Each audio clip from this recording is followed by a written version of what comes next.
What's going on, everyone? Wait. This is a black and white film. Of course we have to film this in black and white.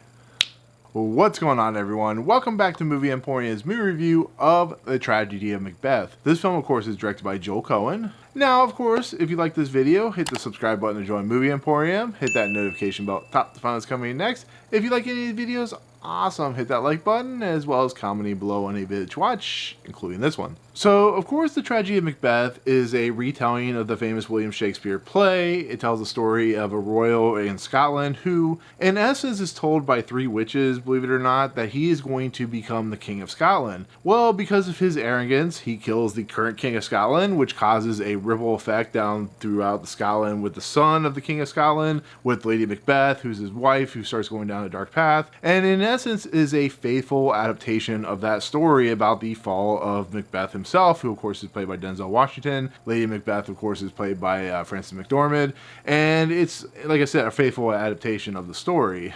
And with that said, this is very much up, a Coen brothers alley. The fact that Ethan Coen didn't come in to work with Joel Coen is a little different, but this is very much what they are known for. They're known for taking adaptations or going very interesting routes. They have a love for this knack of theater, which all their movies could be theatrical plays if you really think about it. So when it was announced that Joel Coen was going to do Macbeth, it wasn't really that surprising. He was bringing his wife, Frances McDormand. They brought in Denzel Washington, who's a big into theater. He's done a lot of theatrical plays and movies and stuff like that based off theatrical plays. And the idea of shooting this black and white, it had him having very minimal sets and stuff like that, really felt like a interesting way to tell this story, try to be more like the Broadway play and stuff like that. So with that said, this is being getting a lot of critical acclaim, especially for Denzel Washington, especially for Frances McDormand, as they always do. Harry Melling, and of course Brendan Gleeson played Duncan, and he plays Duncan's son. And then you bring in people like Corey Hawkins and so on and so forth. So this felt like they were attempting to do something really interesting, but keep it as faithful as possible.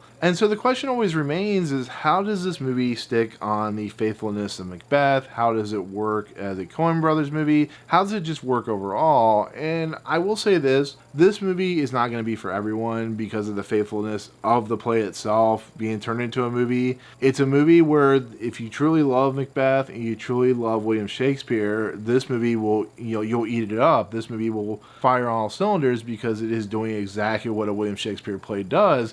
It gives dynamic characters, it has intrigue and betrayal, and it just has everything going for it. But if you're not into William Shakespeare, and you're not into that kind of dialogue and that, that cadence of what William Shakespeare is known for, you're not really going to love this movie. You might actually be quite bored, maybe fall asleep with it, because it's a very traditional play style movie. It's not, Baz Luhrmann's Romeo and Juliet. This is more of the Mel Gibson Hamlet than it is that version.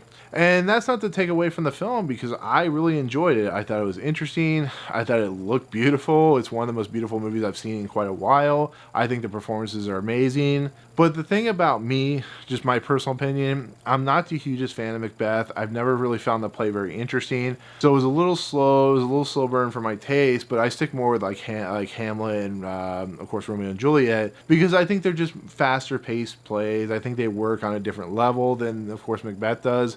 But it doesn't take away from the genius that is Macbeth and how well Denzel Washington plays that Mad King, or, Frances McDormand plays Lady Macbeth, or how, of course, Brendan Gleeson plays Duncan, and of course, Harry Melling or whatever plays, his son, and how the betrayals and the witches, who are the most fascinating thing in this movie, how that plays, and the kind of the iconography and just the look and feel of the ravens, and how there's so much, Easter egg type style stuff in here. And it's just a really fascinating look into the world that is Macbeth. It's a really fascinating take on it. I think the cinematography should win an Oscar, to be fairly honest. I think all the grips and electricians and everybody working on just the sets and set design and costuming, they're all Oscar worthy, stuff, because this movie takes the minimalist design. It looks like it could have been filmed on stage, with just how epic in scope everything looks, but how smallish everything looks. So it's like there's almost like a fantastical feel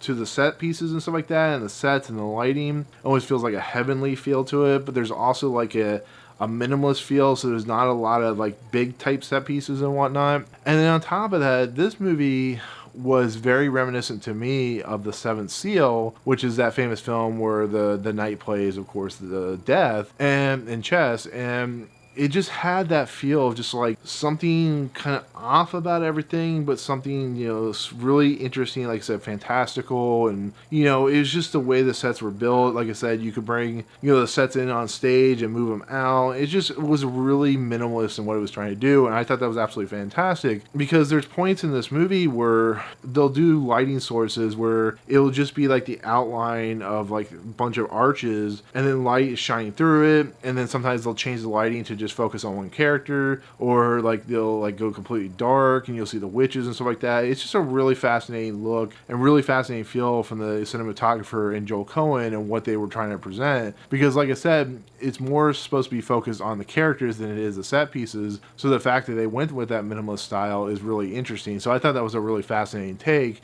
And like I said, it definitely, to me personally, is what should win the Oscar for Best Cinematography and Best Art Design and Production Design. So, but I think that's where I'll kind of end my review. Like I said, it's a really fascinating play when you get into it. I don't think it's the best that William Shakespeare ever did, but I understand the appeal to it. And if you truly love Macbeth, you truly understand the concept of what's going on, you love the dialogue, the cadences, and stuff like that, 100% for you. It will be on Apple TV on, I think, the 14th of January, so watch it there. But if you don't like that kind of stuff, if you're not Romeo and Juliet and Hamlet, definitely don't watch this movie, because it won't be for you, and you might find something better somewhere else. So, but anyways, that'll do it. That'll be my take on the tragedy of Macbeth. Definitely a great start to 2022, since I didn't get to see this in 2021. But anyways, what is your take on Macbeth? Are you looking forward to this? Have you seen this? What was your overall take on this version of the play? But yeah, let me know in the comments. But otherwise, if you like what you see on this channel, hit the subscribe button to join Movie Emporium. Hit that notification bell. Top files coming next. If you like any videos, awesome. Hit that like button. And as always, we'll see you guys on the next video. Peace out.